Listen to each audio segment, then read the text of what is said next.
What is the mind actually?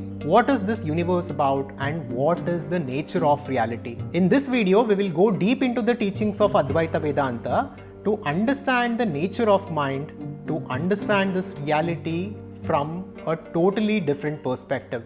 And we will also understand how this universe is simply a game that is meant to be played but not to be taken seriously.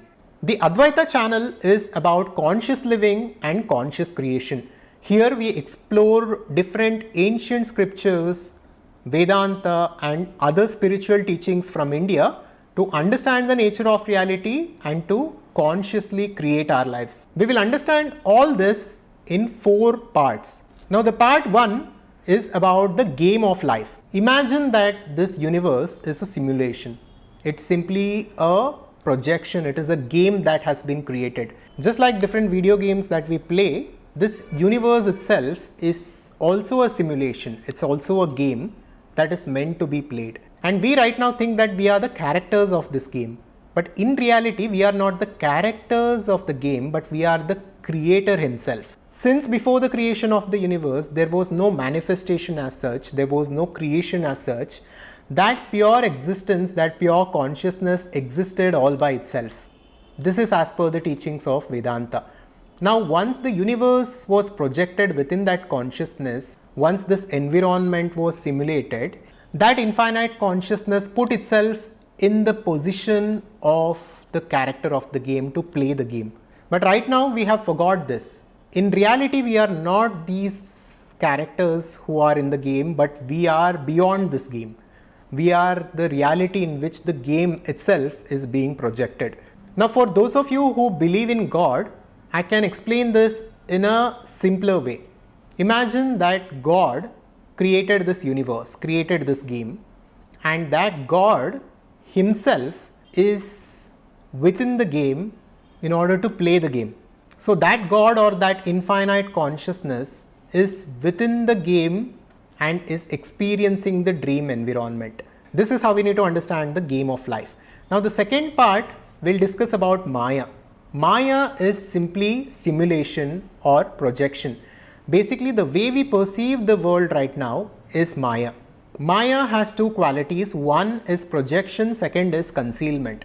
Maya is basically time, space and causation. Maya is the framework through which the universe exists in this way.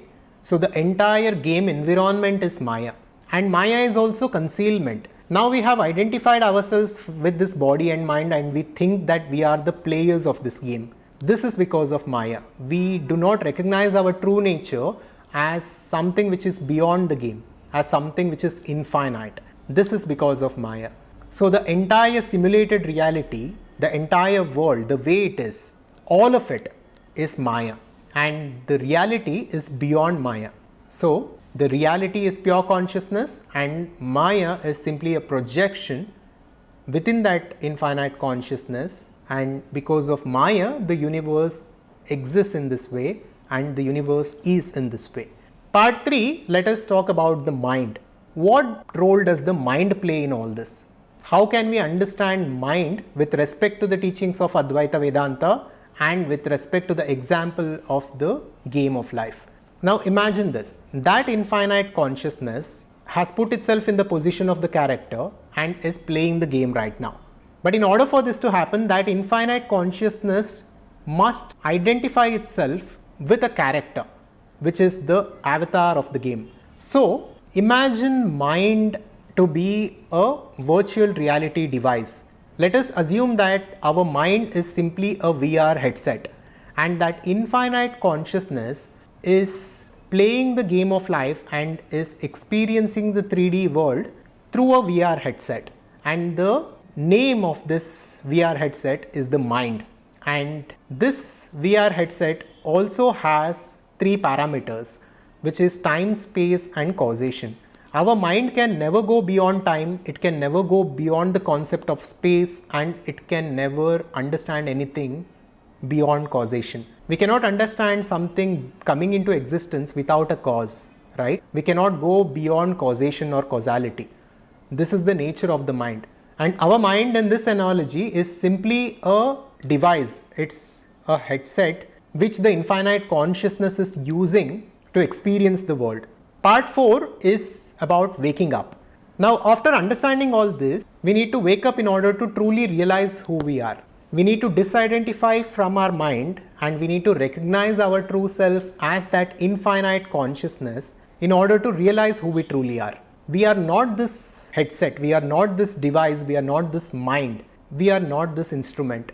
We are something which is beyond this. We are in fact the reality within which the universe is being projected.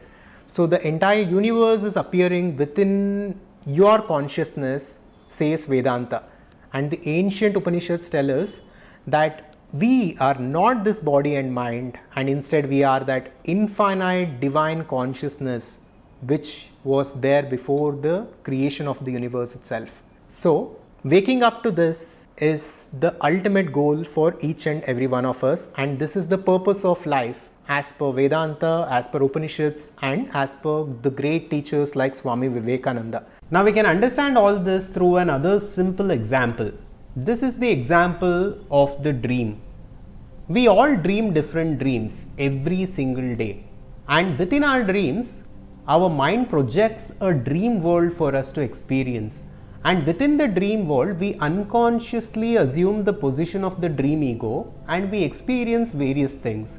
We talk to various people, we interact with the dream world, we do a lot of things within the dream world. All the while being unconscious that we are not that dream ego, but instead we are a person who is sleeping on the bed. Now within the dream there are also other people, the dream environment, the sky, the roads, etc. All of these things seem to have their own independent existence apart from us. It seems like that to us when we are unconscious within the dream. But when we wake up from a dream, we realize that everything was a projection of our mind. It was our mind that projected a dream world for us, and we entered into the dream world as someone else, as the dream ego, and we experienced the dream world. And even though there was an environment within the dream that seemed like it had an independent existence of its own, it technically did not have an independent existence. It derived its existence from our own mind. Now within the dream we usually spend our time unconsciously. But what happens if we wake up within the dream? What happens if we can become conscious of the fact that it is a dream world which is being projected by our own mind?